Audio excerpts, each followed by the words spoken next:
تلخ بات نہیں کرنا چاہتی، بنتا نہیں ہے، میرا مشکل حالات ہوں یا ہماری گورنمنٹ ہو، ہم نے اتحاد کبھی اس طرح نہیں چلائے لوگوں کی تذلیل کر کے۔ معافی مانگنے سے کوئی کسی میں کم، کسی کی عزت میں، عزت نفس میں کمی نہیں آتی۔ آپ کی ریڈ لائن کراس ہو جاتی ہے اور وفاقی ہماری لیڈرشپ پہ ایسی انگلی اٹھتی ہے کہ مجھے بھی شرم آتی ہے ریپیٹ کرتے ہوئے چیئرمین صاحب، ہم تقسیم اور نفرت کی سیاست میں یقین نہیں رکھتے، تو ہم سے تقسیم اور نفرت مزید نہ کروائیں۔ اگر آپ وہاں کے امداد دینا چاہتے ہیں ہماری فلاح میں تو موسٹ ویلکم، لیکن کوئی صوبہ کسی کی جاگیر نہیں ہے۔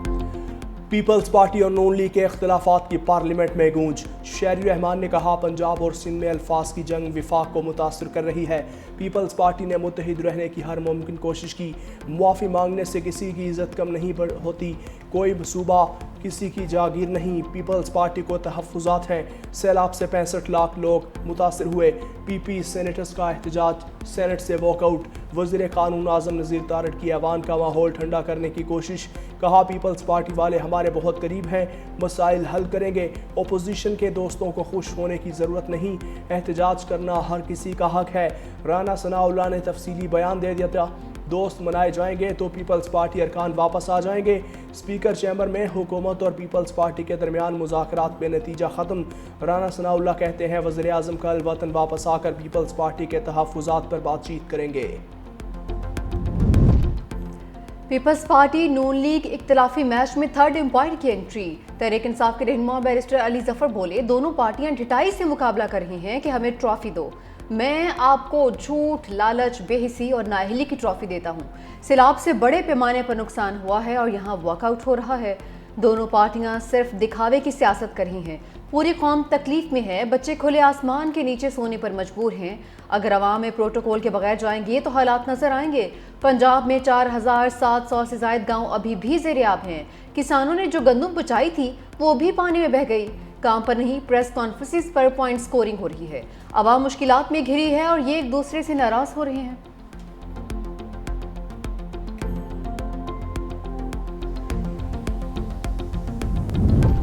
قومی اسمبلی میں بھی اختلافات کی بازگشت۔ راجہ پرویز اشرف بولے کوئی یہ نہ سمجھے کہ ہمیں دیوار سے لگا لے، ہم نے مارشل لا دور میں بھی اپوزیشن کی ہے، ہم خیر، عزت اور احترام کی بات کرتے ہیں، ایسا نہ ہو صوبائیت کی بو پھیلے اور وفاق کمزور ہو جائے۔ پیپلز پارٹی کا سینٹ کے بعد قومی اسمبلی سے بھی واک آؤٹ۔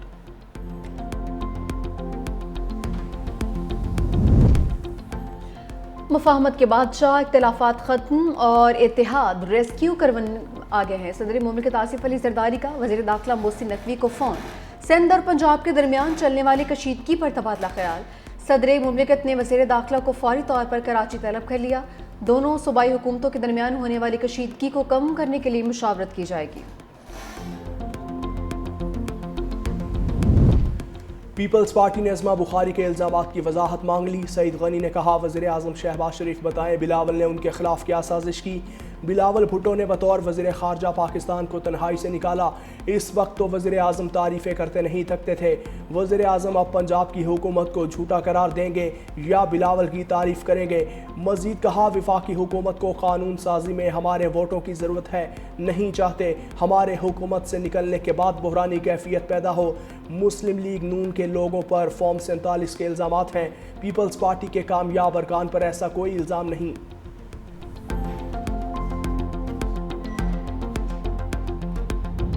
سارے صرف پریس کانفرنس سے کر رہے ہیں، ان سے آپ سب بھی جاتے ہیں، ان سے کبھی پوچھئے گا آپ نے سیلاب متاثرین کے لیے ابھی تک کیا کیا ہے؟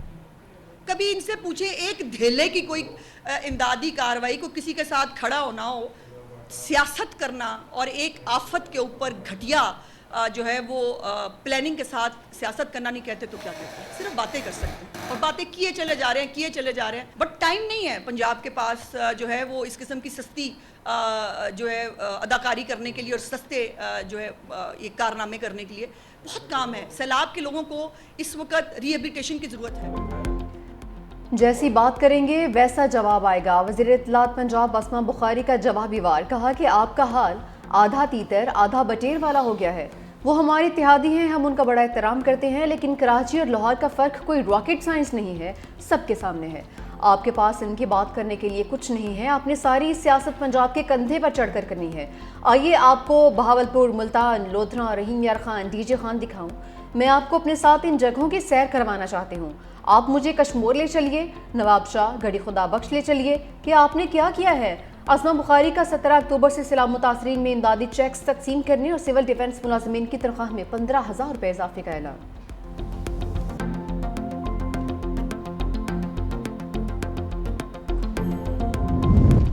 پنجاب میں گھر بن رہے ہیں اور نہ سیلاب متاثرین کو سولر پینل مل رہے ہیں۔ سینئر وزیر سندھ شرجیل میمن نے بھی لفظی تیر برسا دیے، کہا صرف بھاشن دیے جا رہے ہیں۔ سندھ حکومت 21 لاکھ گھر بنا رہی ہے، ہمارا کام آپ کو کھٹکتا ہے۔ سیلاب متاثرین کی محرومیوں پر سیاست کرنا نہ صرف افسوسناک ہے بلکہ انتہائی شرمناک رویہ ہے۔ ہمارا مطالبہ صاف اور سیدھا ہے کہ سیلاب متاثرین کی عملی مدد کریں، صرف بیانات اور تصویریں نہ بنوائیں۔ جنوبی پنجاب کے لوگ پنجاب حکومت کو پکار رہے ہیں۔ حکومت کی ترجیحات فوٹو سیشنز اور دکھاوے تک محدود ہیں۔ خودارہ کیمرے ایک طرف رکھو، سیلاب متاثرین کی مدد کو پہنچو۔ ہمیں عوامی خدمت کے لیے چھٹی کے دنوں کا انتظار نہیں کرنا پڑتا۔ ہم اتوار ہو یا کوئی اور دن ہر وقت عوام کے درمیان اور ان کے مسائل حل کرنے کے لیے موجود ہیں۔ پاک ملیشیا تعلقات میں خوشگوار موڑ، تجارت سمیت مختلف شعبوں میں تعلقات مضبوط بنانے پر اتفاق، مختلف معاہدوں اور مفاہمتی یادداشتوں پر دستخط۔ وزیراعظم شہباز شریف نے کہا کہ ملیشیا کے تجربات سے استفادے کے لیے مشترکہ منصوبوں پر کام کرنا چاہتے ہیں۔ پاکستان سے 20 کروڑ ڈالرز مالیت کے حلال گوشت کی برآمد کے فیصلے کا خیر مقدم کرتا ہوں۔ حلال گوشت کی تجارت کو وقت کے ساتھ آگے بڑھائیں گے۔ ملیشیا کو اپنا دوسرا گھر بھی قرار دیا۔ ملیشیا کے وزیراعظم انور ابراہیم بولے، خطے میں استحکام کے لیے پاک بھارت امن بہت ضروری ہے۔ دہشت گردی کے خاتمے کے لیے پاکستان سے ہر ممکن تعاون کریں گے۔ تجارت سمیت تمام شعبوں میں تعاون کو فروغ دے رہے ہیں۔ ہم دونوں چاہتے ہیں غزہ کے فلسطینیوں کی مشکلات کم ہوں۔ وزیراعظم شہباز شریف کا پاکستان ملیشیا بزنس فورم سے بھی خطاب، ملیشین سرمایہ کاروں کو پاکستان میں سرمایہ کاری کی دعوت بھی دی۔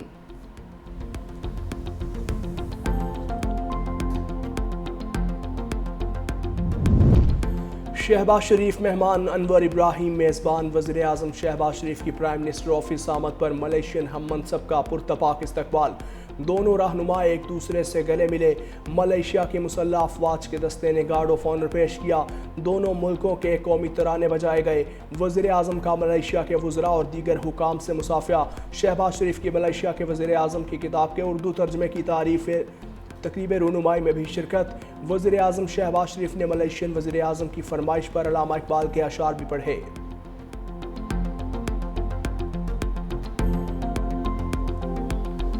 علامہ Iqbal says, ladies and gentlemen, my brothers and sisters, خودی کو کر بلند اتنا کہ ہر تقدیر سے پہلے خدا بندے سے خود پوچھے، بتا تیری رضا کیا۔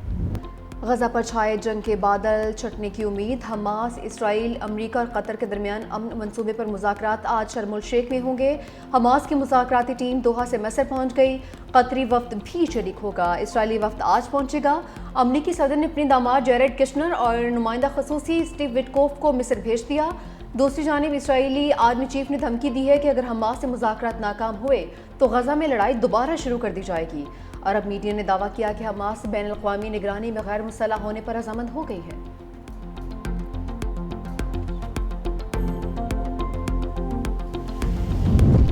اگر حماس نے اقتدار میں رہنے کا فیصلہ کیا تو اس کا وجود مٹا دیا جائے گا۔ امریکی صدر ڈونلڈ ٹرمپ کی حماس کو دھمکیاں۔ امریکی میڈیا کو انٹرویو میں صدر ٹرمپ نے کہا، جلد معلوم ہو جائے گا کہ حماس معاہدے میں سنجیدہ ہے یا نہیں۔ غزہ امن منصوبے میں معمولی تبدیلیاں ممکن ہیں، سب فریق متفق ہیں۔ امریکی وزیر خارجہ مارکو روبیو کہتے ہیں، ابھی غزہ جنگ ختم نہیں ہوئی۔ حماس کی تحلیل اور اسلحے کی واپسی کا مرحلہ سب سے مشکل ہوگا۔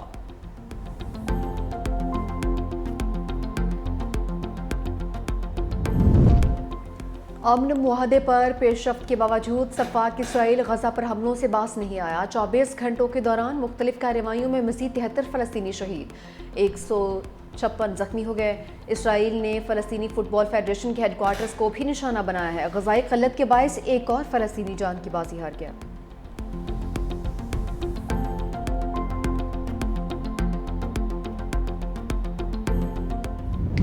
فلوٹیلا سے گرفتار کیے گئے مزید 29 سماجی کارکن رہا، ڈیپورٹ کیے گئے افراد کی تعداد 170 ہو گئی۔ رہائی پانے والے سماجی کارکنان کا اسرائیل کی جانب سے ظلم و ستم کا انکشاف، کہا قید کے دوران خوراک اور ادویات سے محروم رکھا، سامان اور رقم بھی ضبط کر لی گئی۔ اسرائیلی قید کے دوران اٹلی کے شہری نے اسلام قبول کر لیا۔ دوسری جانب سابق سینیٹر مشتاق احمد کی رہائی کی کوششیں جاری۔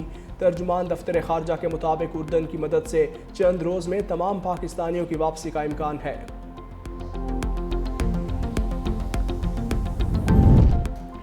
بھارت کی جانب سے کسی قسم کا ایڈونچر خارج از امکان قرار نہیں دیا جا سکتا، لیکن بھارت کچھ کرنے سے پہلے اپنے نقصان کے بارے میں ضرور سوچے گا۔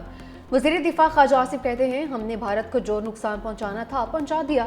سیاسی طور پر مودی سرکار کو بہت زیادہ نقصان ہو رہا ہے۔ بھارتی عوام ان سے پوچھ رہے ہیں ملک کے ساتھ کیا کیا ہے۔ بھارتی عالمی سطح پر تنہا ہو رہا ہے اور پاکستان کو مختلف ممالک کی جانب سے پذیرائی مل رہی ہے۔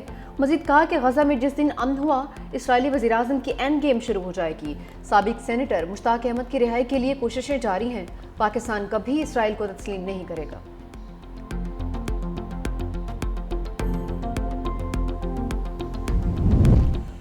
بانی پی ٹی آئی سے بیرسٹر سیف اور مشال یوسف زئی کی ملاقات، خیبر پختونخوا حکومت کی کارکردگی، پارٹی اختلافات پر مشاورت۔ علی امین گنڈاپور نے بانی کی ہدایت پر عمل درآمد کے حوالے سے بھی پیغام بھجوایا۔ بانی پی ٹی آئی کی رہائی کی حکمت عملی پر بھی تبادلہ خیال۔ بیرسٹر گوہر کہتے ہیں، میری آج بانی پی ٹی آئی سے ملاقات نہیں ہو پائی، امید ہے کل ملاقات ہوگی۔ رپورٹ کے مطابق پاکستان میں 24 لاکھ کیسز التوا کا شکار ہیں۔ بانی پی ٹی آئی کا کیس بھی ان کیسز میں شامل ہے۔ ہماری درخواست ہے کہ دیگر مقدمات کی طرح بانی کے کیسز بھی چلائے جائیں۔ بانی کا اکاؤنٹ جیل سے نہیں باہر سے چلتا ہوگا۔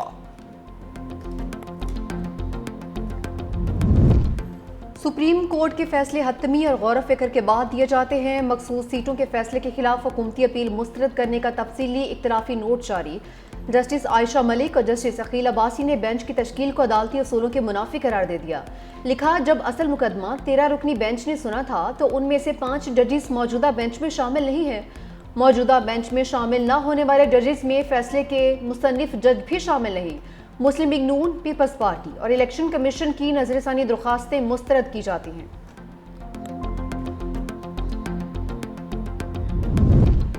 سنجانی جلسہ کیس میں عمر ایوب، شیخ وقاص اکرم اور زرتاج گل کے وارنٹ گرفتاری جاری۔